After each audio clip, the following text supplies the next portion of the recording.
গৃহস্থালী পণ্যের নামে চট্টগ্রাম বন্দরে আসা ৭৪ লাখ শলাকা বিদেশি ব্র্যান্ডের সিগারেট জব্দ করেছে কাস্টমস।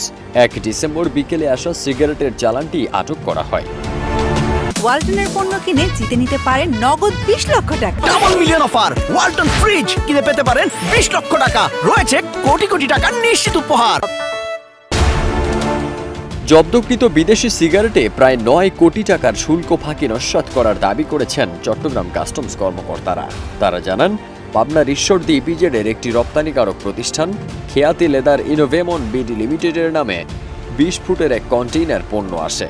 গৃহস্থালী পণ্য ঘোষণা দিলেও গোপন সংবাদের ভিত্তিতে গত রোববার বিকেলে কাস্টমসের অডিট, ইনভেস্টিগেশন অ্যান্ড রিসার্চ শাখা বন্দরে কন্টেইনারটি চেক করে। পরে কন্টেইনারটিতে ৭৪০ কার্টুনে মোট ৭৪ লাখ শলাকা লামার ব্র্যান্ডের nano silver, nano grey, nano blue ও ন্যানো হোয়াইট সিগারেট পাওয়া যায়। সিগারেটগুলো সংযুক্ত আরব আমিরাতের তৈরি হলেও চালানটি থাইল্যান্ড থেকে আমদানি করা হয় বলে জানায় কাস্টমস। চট্টগ্রাম কাস্টম হাউসের সহকারী কমিশনার মোহাম্মদ রাজীব হোসেন বলেন, রপ্তানিকারকের ওয়েবসাইট, উৎস দেশ, আমদানিকারকের ব্যবসার ধরন ও ঠিকানা এবং পণ্যের বর্ণনা বিশ্লেষণ করে এ চালানে অসত্য ঘোষণার পণ্য থাকার বিষয়ে প্রাথমিক ধারণা পাওয়া যায়। এরপর দ্রুত অভিযানে চালানটি আটক করা হয়। চালানটির শুল্কায়নযোগ্য মূল্য ছিল ১.৫ কোটি টাকা।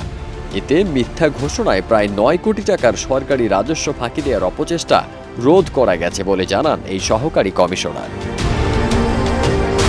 ফারদিন সানি, দেশ রূপান্তর।